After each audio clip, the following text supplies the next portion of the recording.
Hello everyone, welcome back to my channel अंग्रेजी वाली madam Pooja Nadia English classes. एक बार फिर से स्वागत है आपका मेरे चैनल पर। I hope all of you are fine and well. आप सब लोग बिल्कुल अच्छे होंगे और स्वस्थ होंगे।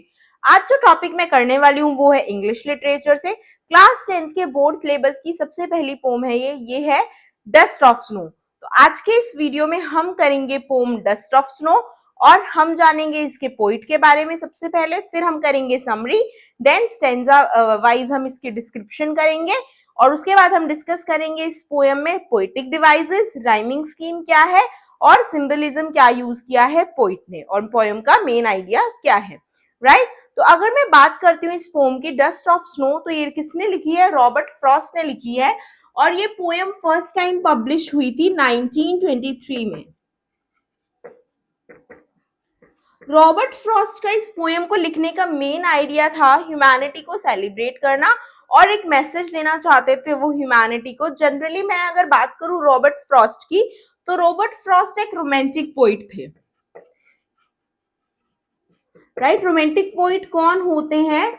जो अपने एक्सप्रेस करते हैं अपनी सोल को, पैशन को, सेंसिबिलिटीज को, वो क्या फील करते हैं अपने आसपास, उसके बारे में लिखते हैं, ठीक है।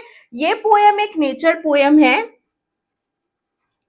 और अगर रॉबर्ट फ्रॉस्ट की बात करें तो कुल मिला के उन्होंने अपनी लाइफ में 3 to 4 नेचर पोम्स लिखी थी, ठीक है। तो 3 to 4 है। अगर हम बोले बेसिकली नेचर पोइट हम इनको नहीं बोल सकते हैं। नेचर पोइट की अगर बात करते तो William Wordsworth is the best nature poet is to be considered, उनको हम कंसीडर करते हैं बेस्ट नेचर पोइट, राइट। तो जो रॉबर्ट फ्रॉस्ट है वो एक रोमांटिक पोइट है जिन्होंने नेचर के बारे में लिखा इस पोएम डस्ट ऑफ स्नो में। इस पोएम में बेसिकली वो ये बताना चाहते हैं कि उनका मूड बहुत ज्यादा अपसेट था, बहुत ज्यादा सैड थे। वो एक पेड़ के नीचे से गुजर रहे थे या उसके नीचे बैठे थे, ऐसा पोएम में क्लियरली मेंशन नहीं किया है, पर हम अज्यूम कर लेते कि वो पेड़ के नीचे बैठे थे और अचानक से वो बैठे थे, बहुत लोनली थे, सैड थे, अपने ही नेगेटिव थॉट्स का प्रोसेस उनका चल रहा था माइंड में। सडनली एक क्रो ने, वो हैमलॉक ट्री के नीचे बैठे थे। हैमलॉक ट्री क्या है? एक पॉइजनस ट्री होता है, व्हाइट फ्लावर्स होते हैं उसपे, ठीक है। और क्रो क्या होता है? क्रो को भी हम बैड ओमेन ही मानते हैं, फाइन। तो क्रो बैठा हुआ था और जनरली डस्ट ऑफ स्नो क्या है? यहाँ पे डस्ट का मीनिंग है पार्टिकल्स। तो जो पार्टिकल्स हैं स्नो के वो उनके ऊपर गिरे, है ना, शेक किया क्रो ने और वो नीचे गिरे, जिसके बाद उनका पूरा जो थॉट प्रोसेस है वो चेंज हो गया। तो बेसिकली इस पोएम में जो थॉट देना चाहते हैं, आइडिया देना चाहते हैं रॉबर्ट फ्रॉस्ट, वो ये है कि नेचर के पास एबिलिटीज हैं किसी के भी होपलेसनेस को, नेगेटिव थॉट्स को रिमूव करके हैप्पीनेस में कन्वर्ट करने की। सेकेंड, वो ये कहना चाहते हैं कि हमें छोटी छोटी चीजों में खुशियां ढूंढनी चाहिए, राइट। इंस्टेड ऑफ कि हम बहुत ज्यादा उदास हो जाए, हमें नेगेटिव पीरियड में भी लाइफ के पॉजिटिविटी ढूंढनी चाहिए और छोटी छोटी चीजों में खुशियां ढूंढनी चाहिए। रॉबर्ट फ्रॉस्ट की आज तक की जो बेस्ट पोएम है वो है रोड नॉट टेकन। तो शुरू करते हैं हमारी आज की वीडियो समराइजेशन के साथ डस्ट ऑफ स्नो। सबसे पहले हम बात करेंगे पोएम की समरी की। ये एक छोटी सी ब्यूटीफुल सी पोएम है written by Robert Frost. Robert Frost ने लिखी है। पोइट जनरली आ जाते हैं एग्जाम्स में, तो हमें बिल्कुल याद रखना है कि रॉबर्ट फ्रॉस्ट ने लिखी है poem dust of snow. Basically जो पोएम की थीम है, मैसेज है, वो ये है कि छोटी छोटी चीज़ें कैसे हमारे मूड को अफेक्ट करती हैं। और पोइट जो मैसेज देना चाहते हैं वो ये मैसेज देना चाहते हैं पोएम में कि हमें मोटिवेटेड रहना चाहिए लाइफ में। टाइम बीता हुआ टाइम कभी वापस नहीं आता, तो time is precious, time is precious and we should not waste it, we should try to utilize it each and every second. हमें हर सेकेंड अपने टाइम को यूटिलाइज करना चाहिए। जो बीत गया उसको लेके हमें रिग्रेट नहीं करना चाहिए और अपने टाइम को वेस्ट नहीं करना चाहिए। We should have habit of move on and we should be happy in our life, right. So basically poem में होता क्या है, जो पोइट है वो एक हेमलॉक ट्री के नीचे बैठे होते हैं and what happen, hemlock tree क्या होता है? हेमलॉक ट्री एक पॉइजनस ट्री है, ठीक है, जिसपे वाइट कलर के फ्लावर्स होते हैं और इसका जो सिंबलिज्म है पोएम में वो है सॉरो। सैडनेस, ठीक है, सिंबलाइज किसको करता है, सॉरो और सैडनेस को, ठीक है। तो पोएम में क्या होता है, जो पोइट है वो बैठा होता है पेड़ के नीचे, and he was not in good mood and he was very depressive, sorrowful, right. And suddenly what happened, एक जो क्रो होता है वो उसके ऊपर डस्ट का मतलब होता है पार्टिकल्स, राइट। तो पार्टिकल्स ऑफ स्नो है यहाँ पर इस पोएम के टाइटल का मतलब। तो क्या होता है इसमें कि वो जो क्रो होता है वो पोइट के ऊपर डस्ट ऑफ स्नो को शेक करना शुरू कर देता है, और पोइट जो है बहुत ही डिजेक्टफुल मूड में, बहुत ही सैड मूड में पेड़ के नीचे बैठे होते हैं।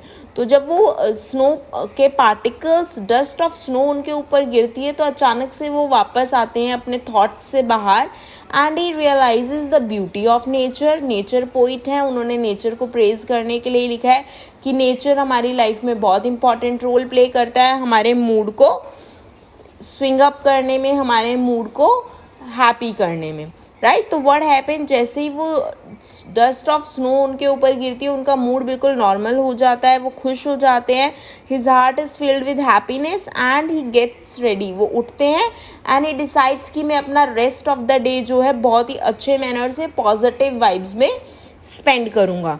तो ये तो थी पोएम की ओवरऑल समरी। अब हम बात करेंगे स्टेंजा वाइज एक्सप्लेनेशन की।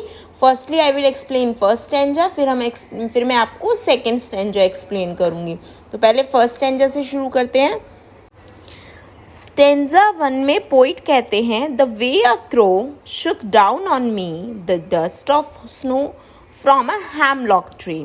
Now what the poet says, he says कि एक छोटा सा इंसिडेंट एक पर्सन के मूड को पूरा चेंज कर सकता है। Once the poet was in depress mood, he was in depressive mood, वो बहुत ज़्यादा उदास थे और ही वॉज होपलेस, और उन्हें लग रहा था कि अब लाइफ में कुछ भी अच्छा नहीं होगा, बहुत ही ज़्यादा नेगेटिव माइंड सेट था उनका। He was standing under the hemlock tree, या फिर हम पासिंग भी बोल सकते हैं कि वो क्या कर रहे थे, वो हैमलॉक ट्री के नीचे से जा रहे थे या उसके नीचे बैठे थे। Suddenly a crow sitting on the tree shook it, suddenly क्या हुआ, एक जो क्रो था उसने क्या किया, shook is past of shake, right. तो उसने क्या किया, उसने डस्ट पार्टिकल्स को, पाउडरी स्नो को झाड़ना शुरू कर दिया पेड़ के ऊपर से नीचे। Now see the resemblance, generally हम लोग क्रो को भी कोई अच्छा नहीं मानते। Crow is considered as an omen figure, right. Omen means कि बुरी बोल सकते हैं हम, या फिर मनहूस भी बोल सकते हैं हम। जनरली कौवे को कोई बहुत ज़्यादा अच्छा नहीं माना जाता है हमारे कल्चर में। इवन इंडियन कल्चर में तो लोग ये भी बोलते हैं कि अगर कौवा काँव काँव कर रहा है तो कोई आएगा बुरी खबर लेके, राइट। पर यहाँ पर पोइट क्या शो करना चाहता है फर्स्ट स्टेंजा में, कि वहाँ पर सब नेगेटिव एलिमेंट्स हैं, उनका मूड भी नेगेटिव है। हैमलॉक ट्री जो अपने आप में एक पॉइजनस ट्री है विद वाइट फ्लावर्स, वो भी एक नेगेटिव सिंबल है। Then crow itself is a negative symbol, और वो बहुत ही सैड और डिजेक्टेड मूड में पेड़ के नीचे बैठे हैं and he was lost in his negative thoughts, वो अपने थॉट्स में खोए हुए। सडनली वो क्रो जो नेगेटिविटी का सिंबल लग रहा था उन्हें, उसने डस्ट ऑफ स्नो यानी स्नो पार्टिकल्स को उनके ऊपर डाला और उनका मूड पूरा चेंज हो गया। Now see stanza 2, has given my heart a change of mood and saved some part of a day I had rued. Now rued here is basically held in regret, जो मैं regret में दिन भर निकाल देता, खराब कर देता। सो बेसिकली ही सेज कि जैसे ही वो पाउडरी स्नो उनके ऊपर गिरी, उनका मूड हैप्पीनेस में बदल गया। एंड अर्लियर वो डिप्रेस थे, सैड थे। नाउ उन्होंने कहा कि अब तक मैं अपना पूरा दिन उदासी में गुजार रहा था, मैंने रियलाइज़ ही नहीं किया कि टाइम कितना प्रीशियस है, अगर एक बार चला गया तो वापस नहीं आएगा, और मैंने सुबह से अपना सारा दिन जो है खराब कर दिया सैड रहकर।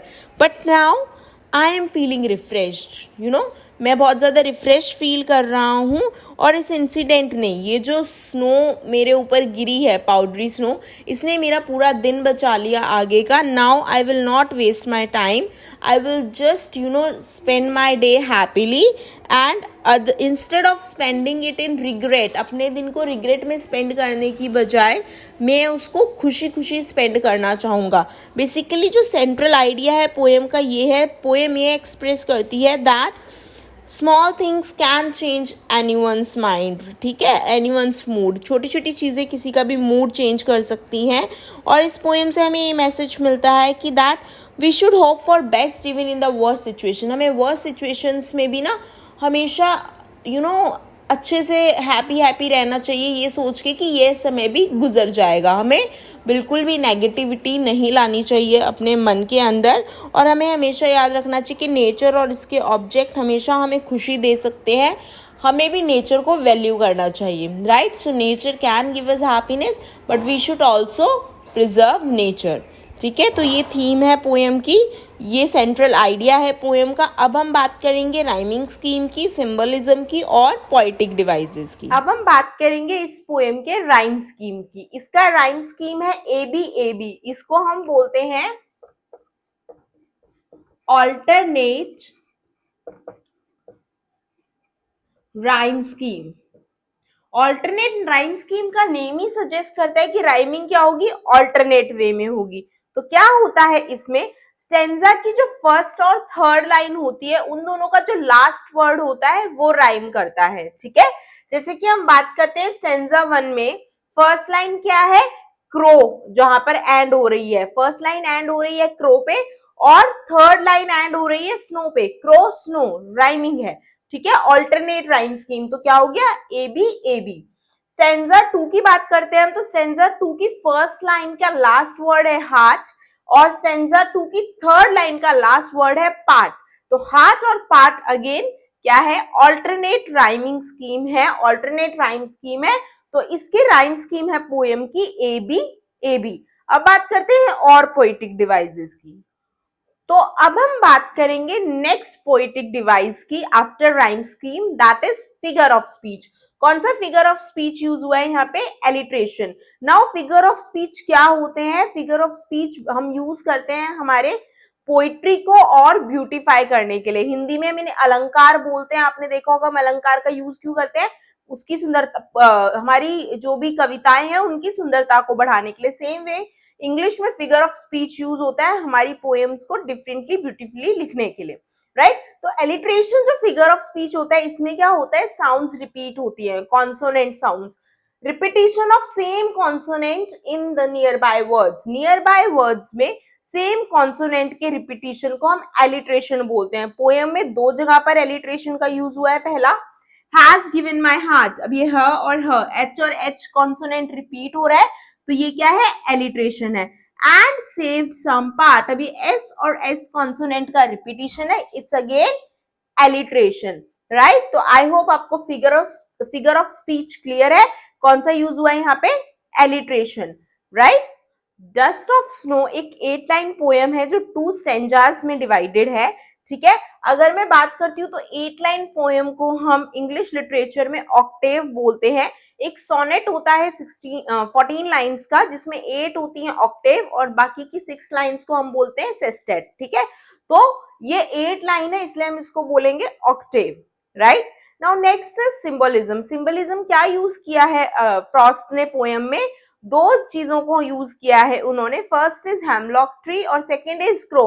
हेमलॉक एक पॉइजनस ट्री है तो ऑब्वियसली वो नेगेटिविटी को रिप्रेजेंट करता है और क्रो भी नेगेटिविटी को ही प्रेजेंट करता है, उसको हम बैड ओमेन मानते हैं, राइट. मैंने आपको बताया भी था पोएम के समराइजेशन में, राइट. तो ये दोनों नेगेटिव इमोशंस को सिंबलाइज करते हैं, लेकिन रॉबर्ट फ्रॉस्ट ने इनको पोएम में कैसे यूज किया है, एज अ पॉजिटिव एलिमेंट. उन्होंने बोला है कि ये दोनों चीजें उनके अंदर एक पॉजिटिविटी लेकर आई, इट ब्रॉट पॉजिटिव इमोशंस. क्योंकि हेमलॉक ट्री के नीचे वो बैठे थे, क्रो ने क्या किया, जो पाउडरी स्नो थी उनके ऊपर शेक की, जिसकी वजह से क्या हुआ, उनके थॉट्स जो है नेगेटिव से पॉजिटिव हो गए। तो उन्होंने हेमलॉक ट्री और क्रो दोनों को इन अ पॉजिटिव मैनर यूज किया है।